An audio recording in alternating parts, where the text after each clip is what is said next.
Chapter 16. A New Target. As steam curled along the tile ceiling, the sound of running water filling the room. Cyranox finally broke the silence left behind by the earlier, cold rejection. "We'd need 400,000 animals just to reach level 10. He said, his voice steady but strained beneath the surface. "There isn't a single farm with numbers like that. This one was among the largest in all of Germany. Needing at least 2 more of the same size is put bluntly insane." He turned his head toward her, water streaming down his face as his expression hardened. His mind was already racing ahead, mapping consequences, dead ends, and narrowing options. "The diminishing returns are the real problem," he added. "A big one." Iris nodded slowly, her wolf ears twitching as she absorbed the weight of his words. "It makes sense," she said. "The system rewards overcoming adversity. Slaughtering creatures vastly weaker than you offers minimal benefit. If we want meaningful progress, we need stronger prey." She reached out and shut off the water. The sudden silence felt intrusive, almost violent in its abruptness.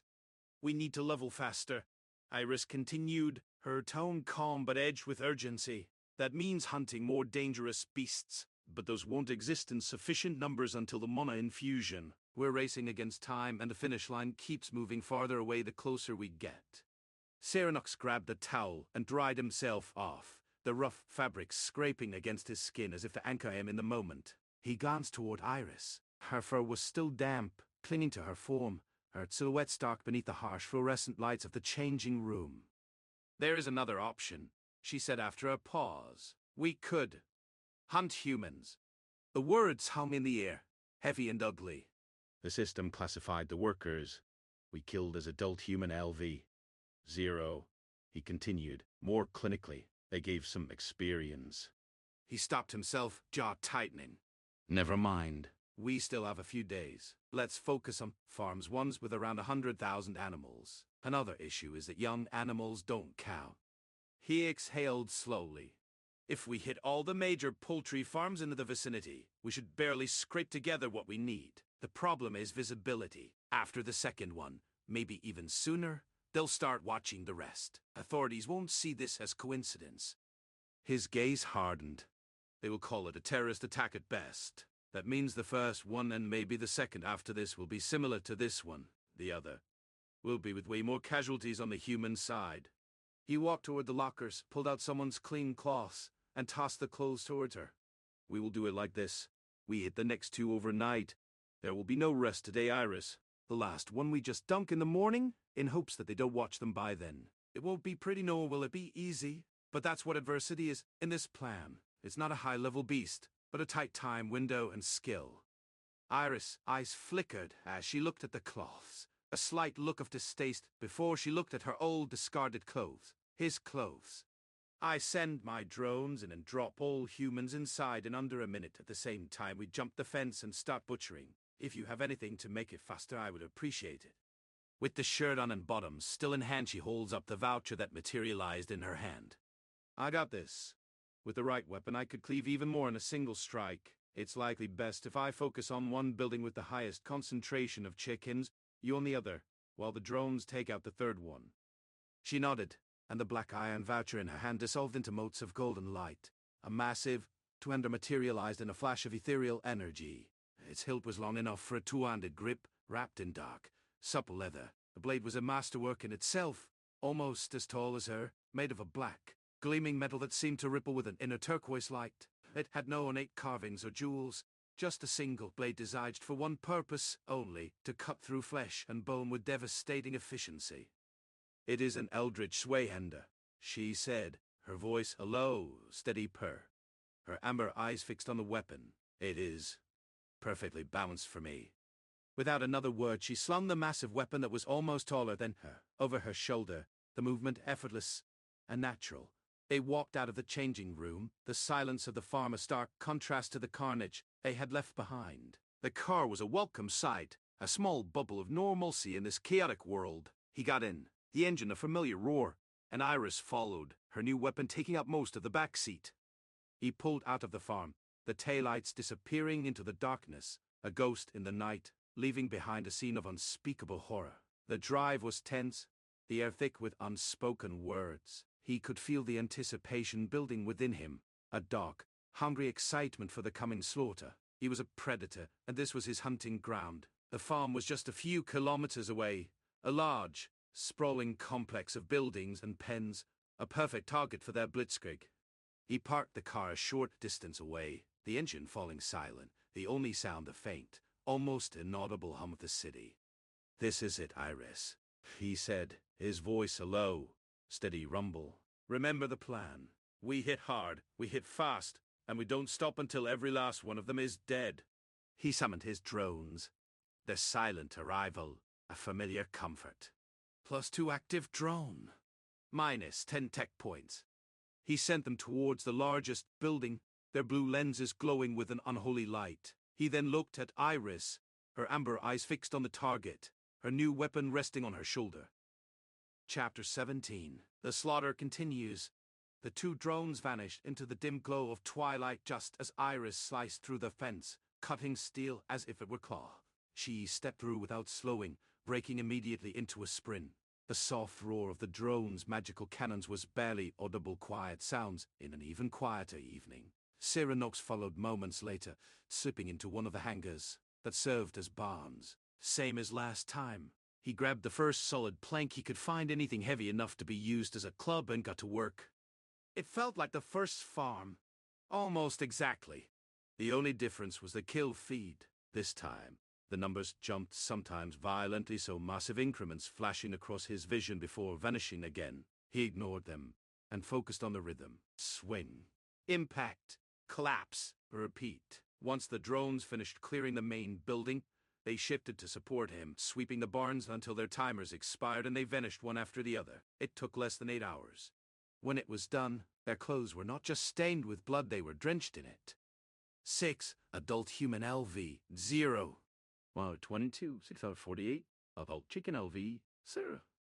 +6, 132. 7 experience.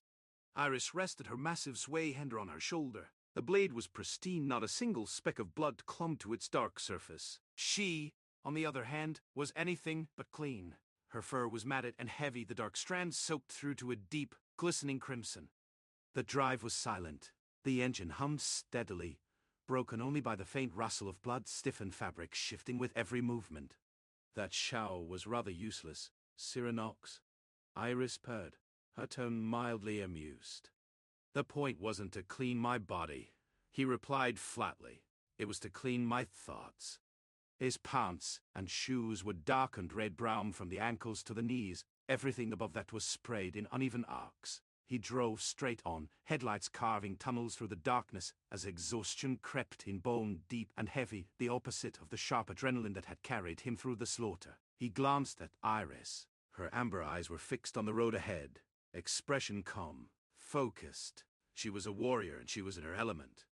The next farm followed the same pattern. His drones erased the staff before either of them entered the barns. The slaughter began. The slaughter ended. The last farm, however, did not go as planned. The sun was already rising when they reached it. One drone was forced to stay on overwatch, leaving only a single unit active. With one drone summoned, his tech points regeneration barely matched its upkeep, no margin for error.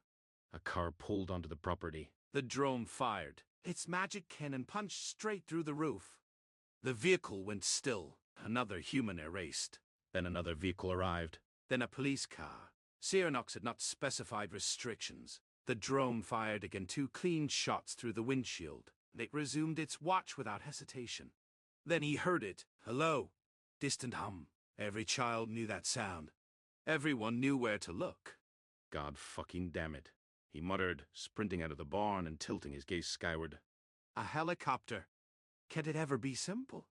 With a mental command, he set the condition, shoot if it hovers or descends. Then he shouted across the property. "Iris, get your ass over here now. We are out of time." No response. Then a howl, sharp and fierce, ripped through the morning air. Acknowledged.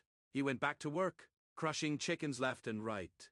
He did not summon another drone. He needed Overwatch. 1,000 kills were not worth risking a failed summon at the wrong moment. The helicopter circled once, a black predator surveying the carnage below. Its spotlight sliced through the morning mist, illuminating the blood-soaked barn. He issued the command. A single, brilliant crimson beam lanced upward. There was no explosion, no fireball. The helicopter simply died. The beam tore through the engine block, killing power instantly. The rotors slowed, their scream fading into a hollow whine before the aircraft dropped like a stone. They hit one of the buildings with a sickening metallic crunch. Silence followed. A deep, ringing silence worse than noise, louder than screams. He checked his status. 18825, 7/20 000X. Another swing. Another chicken fell. We are so close. Iris emerged from the barn, sway hand on her shoulder, blades still clean. The helicopter is down, she said calmly. The system registered the kill as helicopter pilot LV-0, he answered. Her eyes flicked toward the smoking wreckage. We have at most 10 minutes before a response is mobilized. Law enforcement. Possibly military. Stop standing around, Cyranox snapped. Kill everything you see. 5 minutes, then run to the car. He sprinted toward the wreckage, placed a hand against the twisted metal, and activated salvage. The helicopter glowed faint blue. Nothing else happened until a small box materialized in front of him. He grabbed it without looking and ran. Cyranox obtained one. Salvage cache. Helicopter. Iris was already at the car when he arrived. The engine roared to life. Tires screamed as he floored it, tearing away from the property just as the sun cleared the horizon. He glanced at the final tally. 9, adult human LV. 0. 1, helicopter pilot LV. 0. 92, 818 adult chicken LV. 0. +4, 641, for experience. A drone materialized above the car. Kill everything on that farm. It turned and flew back toward the slaughter, joining the other drones still at work. 2 kilometers down the road, he finally slowed. We stay within 9 kilometers, he said. The drones will finish most of it. Once they are gone, we reposition summon another batch, hit one more farm. It should work. He pulled onto a narrow forest path, wiping his hand against the seat as he manipulated the phone clamped beside the steering wheel. There is a small river ahead, he added. We walk there, clean up, and wait. Chapter 18, Level 10. On the way to the small creek hidden within the forest, Cyranox finally spoke. The drones will be our cover, he said quietly, if they get spotted and shot at. Adult human LV, 0x3, +0, 3 experience.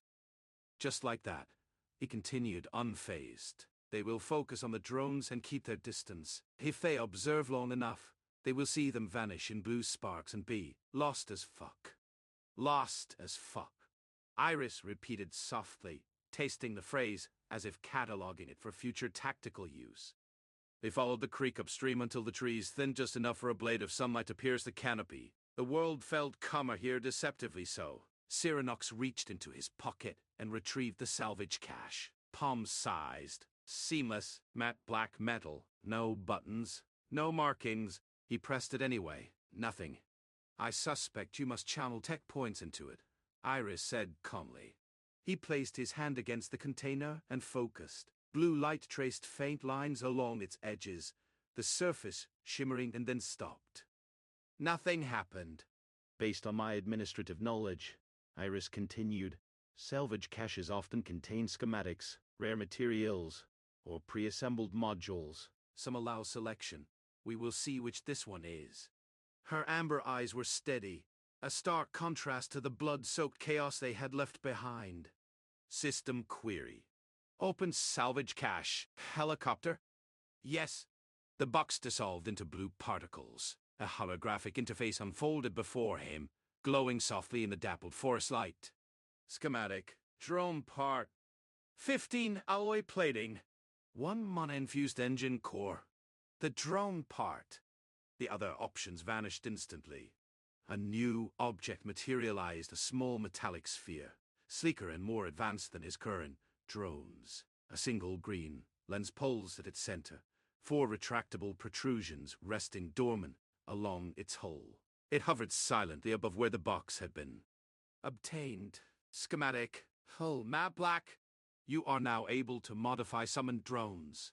The knowledge burned itself into his mind. The sphere and the remaining fragments of the cache vanished in familiar blue sparks, just like a desummoned drone. They washed up at the creek. It wasn't perfect, but it was enough. Cold water bit into Cyranox's skin as he scrubbed away the worst of the blood, his heightened senses making every sensation sharper. The water darkened, turning pink, then red. He glanced at Iris, who cleaned her fur with meticulous care, her movements precise and almost ritualistic. The creek was a murky crimson by the time they finished. "Iris," he said as he pulled on the last set of clean clothes from the bag. 30 minutes. The drone should be finishing up. We move now. She nodded once. He severed the link. -2 active drones. Still damp, they returned to the car and drove off, turning onto a dirt road before cutting straight across an open field. He checked the navigation. The next farm didn't need to be large. Just a few thousand animals would do. Cutting across the acre had the travel time. If the car breaks down, fine. If Iris is right, it will be useless soon anyway. Without electronics, this thing won't drive a meter. "Iris," he said, tapping the phone mounted beside the steering wheel. "That green area, this forest, that's where we stay until the system descends. I don't want to be anywhere near a city when that shit happens." "I understand," she replied, her gaze shifting from the screen to the passing landscape. "Cities will become death traps. Dense populations of unprepared humans will attract predators." He parked just inside the tree line. The engine died, replaced by rustling leaves and distant birdsong. The air smelled of damp earth and pine, clean, almost refreshing compared to the metallic stench that had clung to them for over a day. "Let's finish this," he said. He summoned a drone. +1 active drone. -10 tech points. The machine drifted away toward the nearby farm, its blue lens glowing faintly. Cyranox leaned back and closed his eyes. The notifications began to flow steady, rhythmic, distant. Death and reward, reduced to numbers. A grim lullaby. "Sleep, Iris," he murmured. It was a long day. Sunlight filtered through the leaves when he woke, urgency snapping him fully alert. He checked the feed. Dull Chicken LV, 0x, 95450. +472. 5 experience. Then his status. Name, Cyranox. Class, Dromancer. Level, 9. Experience, 19,986. 2/20,000. So close. He summoned the second drone. +1 active drone. -10 tech points.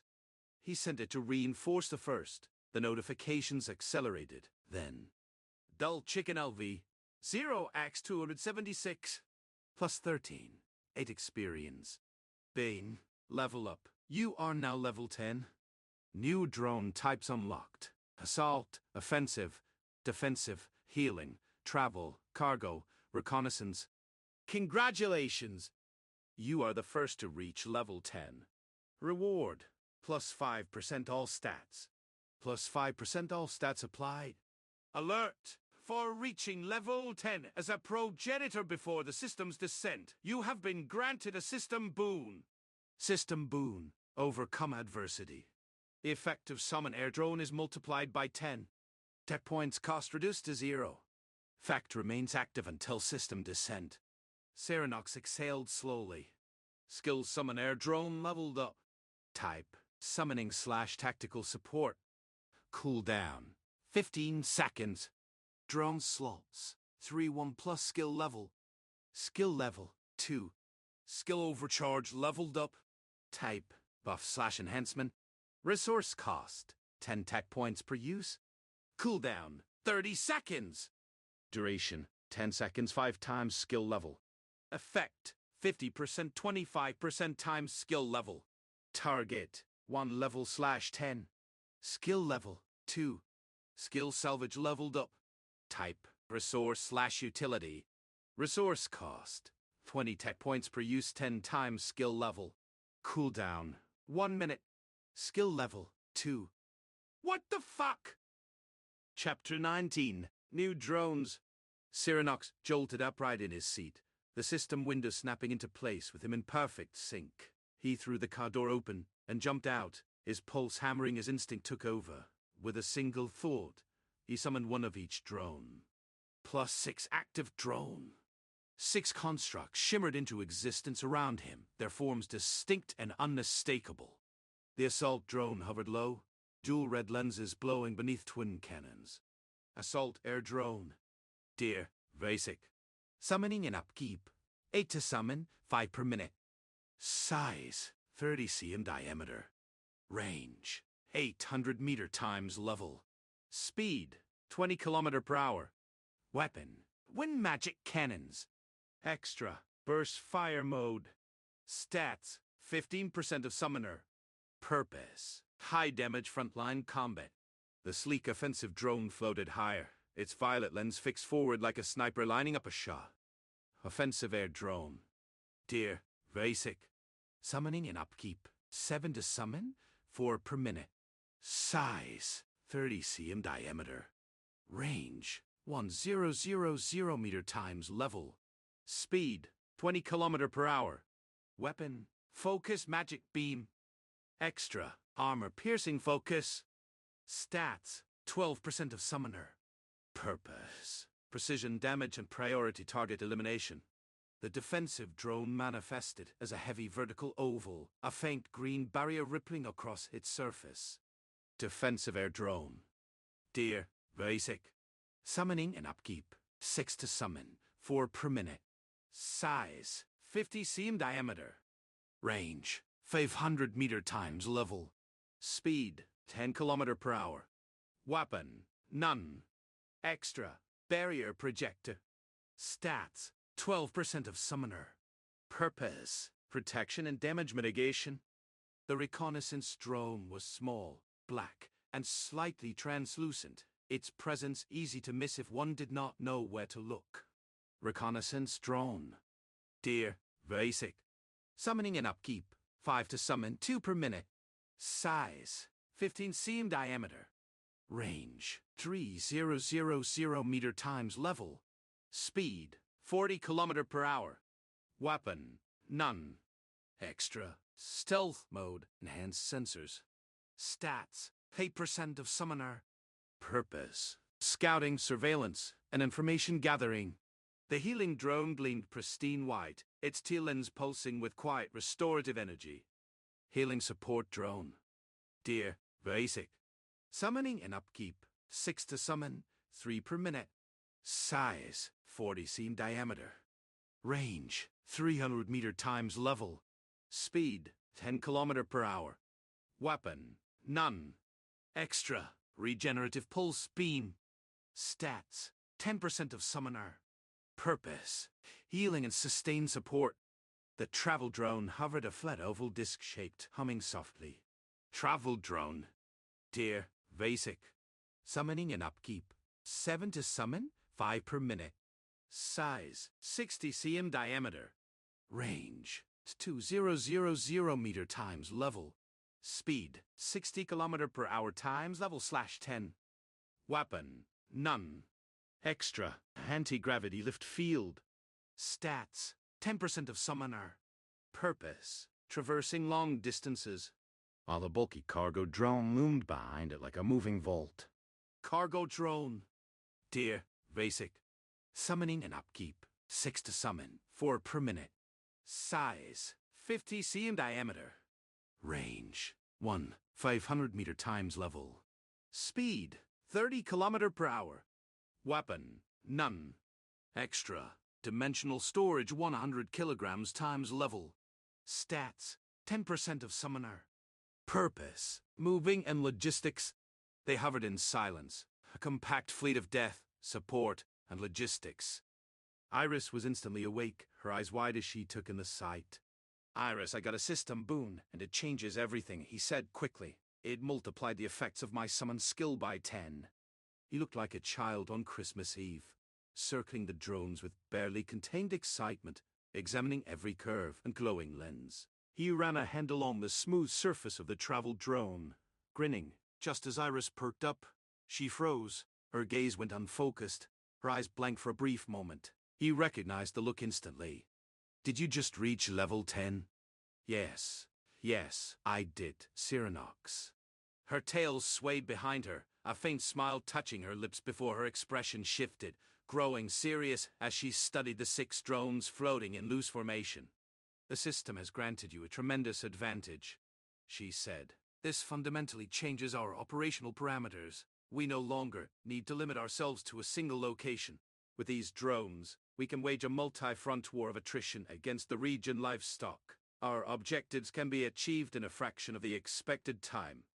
She stepped closer, amber eyes sharp and calculating as she examined each construct. The reconnaissance drone alone allows full mapping of farms and potential targets within a 50-kilometer radius. We can plan with surgical precision, minimizing exposure while maximizing efficiency. Cyranox sighed and shook his head. I hate to burst your bubble once again, Iris, but even this does not take us any higher. He pulled out his notebook and flipped through several pages. Even if the system does not reduce experience gains further at level 14, we are still talking about roughly 2.2 million kills for one of us. He snapped the notebook shut. There are not 4 million chickens here, nor enough animals worth hunting. He stepped closer to her, his voice dropping.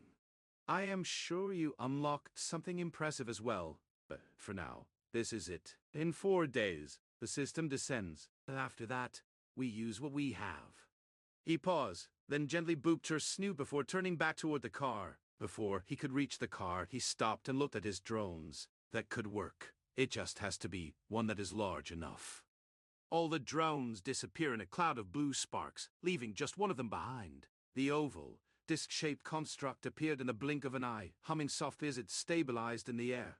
His hand slid across its slick, streamlined body, fingers tracing the shallow indentations along its topside. As with his own status, the information surfaced instantly in his mind. Travel drone. Dear, very sick. Summoning and upkeep. 7 to summon, 5 per minute, 0 to summon, 0 per minute. Range, 20 kilometer, 200 kilometer.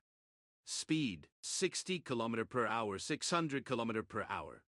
Weapon, none. Extra, anti-gravity lift field. Purpose, traversing long distances.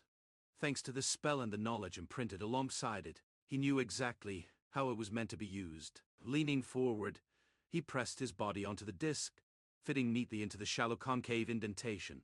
His hands found 2 recessed grips near the front, designed specifically as handholds. It was surprisingly comfortable. The sensation reminded him of lying on a foam kickboard or a small surfboard. His grip tightened as his feet left the ground and the drone lifted smoothly, carrying him above the treetops. There was no jolt, no vibration. The sensation was not unpleasant at all. It was strangely calming. It felt as though he were lying on solid ground, untouched by motion. Forward. The drone responded instantly, moving even before the thought had fully formed. He turned and accelerated effortlessly, matching his intent perfectly.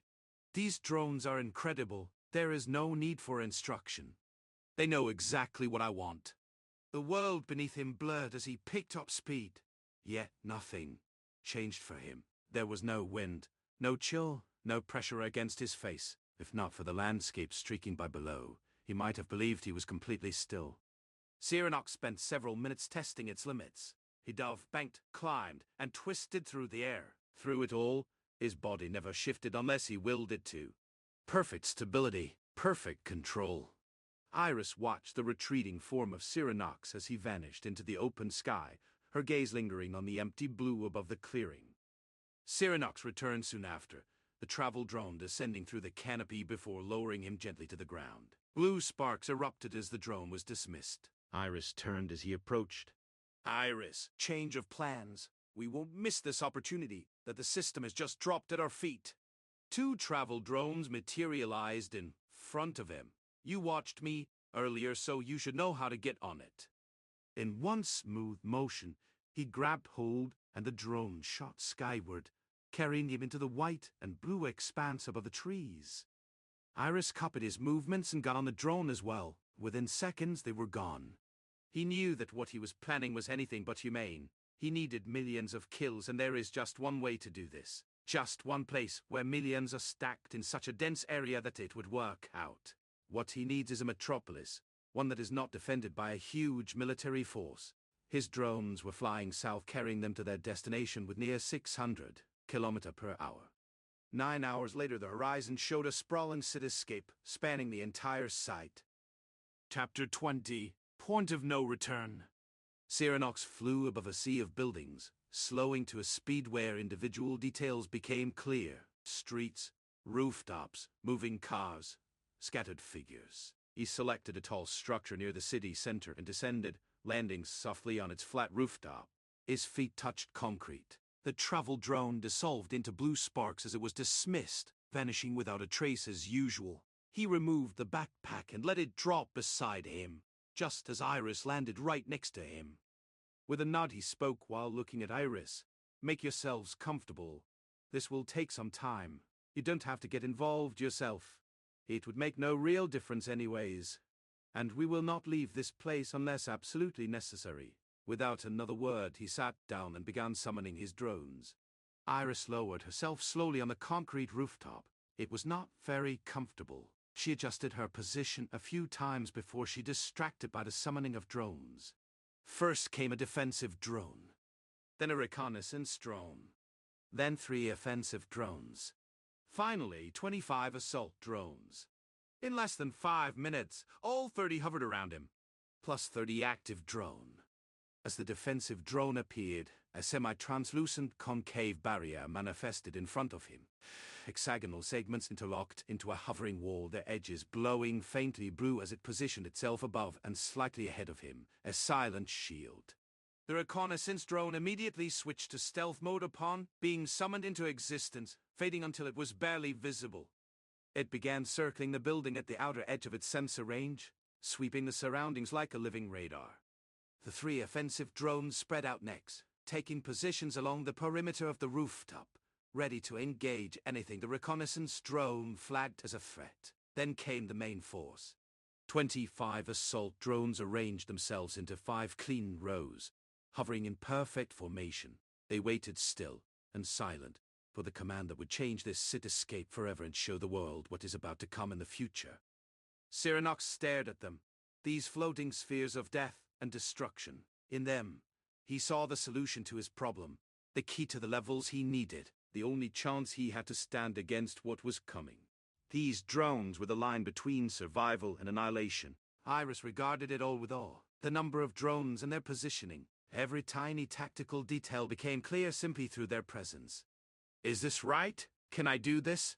The question echoed in the empty chambers of his mind. He saw their faces, the faces of the ones that will die by his hand. Innocent, guilty, it didn't matter. In the end, they were just numbers. Numbers that will bring him closer to his goal. Numbers that will allow him to stand tall against the coming storm. He knew that this was the point of no return. Once he gives the command, there is no going back. He will be a monster, a true monster, not just a predator that kills to survive, but one that kills for power. But I am already a monster that killed humans and animals alike before. So what is the difference? The answer was simple. There is none. 5 of you will circle the city if something tries to leave, annihilate it. With this thought, 5 of the assault drones flew off into different directions of the city. He stood up, the backpack still on the ground next to him. He looked down at the city below. He saw the people walking the streets, driving their cars, living their lives, unaware of the doom that is about to befall them. He raised his hand, his fingers pointing down at the city. "Kill them all," he said, his voice a cold, steady whisper. "Kill every living thing you see. Shoot to kill, not to harm." The rest of the assault drones descended like a swarm of locusts, red lenses igniting with scarlet light. The formation broke apart into 4 groups, then split further until each drone flew independently, vanishing into the streets below. The city was about to become a slaughterhouse. Millions would die. What are millions if billions will die in a few days by the hand of the system? Cyranox watched them go, a grim smile settling on his face. He reached into his pocket and pulled out a pack of cigarettes, sliding one between his lips. He had not smoked in days. He was too caught up in all of this, had forgotten it out of a lack of time. The smoke filled his lungs, a familiar, comforting sensation in a world gone mad. He looked up at the defensive drone hovering above him, unmoving, absolute in its vigilance. He exhaled slowly, smoke curling around him like a shroud. He took another drag from his cigarette. He was ready for what was to come. He was ready for the consequences. He was ready for the blood. The assault drone, A-17, moved through the narrow alleyway, its red lenses scanning the chaos. The drone's logic circuits processed the sounds, the sights, the raw data of slaughter. But it felt nothing. It was a machine, a tool of destruction, and it was fulfilling its purpose with cold, emotionless efficiency. Its twin magic cannons opened fire, crimson beams lancing through the air, cutting down a fleeing family. A mother, a father, and two small children, their lives extinguished in a flash of light. The drone moved on, its target eliminated, its mission continuing. Cyranox sat on the edge of the building, legs dangling over the drop. Sirens began to wail in the distance, a useless chorus rising against the carnage. Crimson glows bloomed across the streets below. He took another drag from his cigarette, the smoke a pale ghost against the crimson glow beginning to bloom in the streets below. The experience notifications were starting to flow, a steady, rhythmic stream of numbers in the corner of his vision, a waterfall of death and reward. The first group of assault drones descended upon a bustling market square, their red lenses scanning the terrified crowd. The twin magic cannons opened fire, crimson beams lancing through the air, cutting down people where they stood. The screams were a symphony of terror, a chorus of agony that echoed through the city. The drones were relentless, their fire precise and deadly, their movements efficient and brutal. They flew through the streets, their cannons spitting death, their red lenses glowing with crimson light. They were the harbingers of a new age, the bringers of a new dawn. Another drone, I-03, hovered over a crowded street, its red lenses scanning the terrified crowd. It locked onto a group of people huddled together in a doorway, their faces contorted in fear. The drone's magic cannons opened fire, crimson beams lancing through the air. The drone was relentless, its fire precise and deadly, its movements efficient. The air hummed and crackled with the discharge. Overheated metal warped and droplets of molten asphalt hissed on the pavement. The drone pivoted, searching for its next target. A lone police car sped towards the chaos, its sirens wailing a desperate cry into the carnage. The officer inside, a man with a kind face and a family waiting for him at home, stared in disbelief at the scene unfolding before him. He saw the floating spheres of death, the crimson beams of light, the bodies piling up on the streets. He grabbed his radio, his fingers fumbling with the buttons, his mind a maelstrom of fear and confusion. "This is Officer Miller. I need backup. I repeat, I need backup. I'm at the intersection of... Oh my God!" His words were cut short as a crimson beam lanced through the windshield, striking him in the chest. He slumped over the wheel, his life extinguished in a flash of light. The car careened out of control, crashing into a storefront, the sirens falling silent. The drones continued their relentless assault, their red lenses glowing with a cold, emotionless light. A-08 flew over a small park, its red lenses scanning the green space. It saw a couple having a picnic, their laughter now replaced by screams of terror. The drone's magic cannons opened fire, crimson beams lancing through the air, cutting them down where they sat. The drone moved on, its target eliminated, its mission continuing. Cyranox watched it all, a grim smile on his face. He took another drag from his cigarette, the smoke a pale ghost against the crimson glow of the city. He was a monster, a true monster, and he was embracing the darkness with open arms. The experience notifications were a steady stream in the corner of his vision, a waterfall of death and reward. It was slowly, but surely pushing him closer to his goal. If the experience continues to flow like this, I will be done in a few hours. He watched the last ember of his cigarette fall to the street, the speck of light vanishing against the red glow. He looked at the defensive drone hovering above him, its stillness absolute in the dead city. He stood up, grabbing the backpack and moving away from the edge.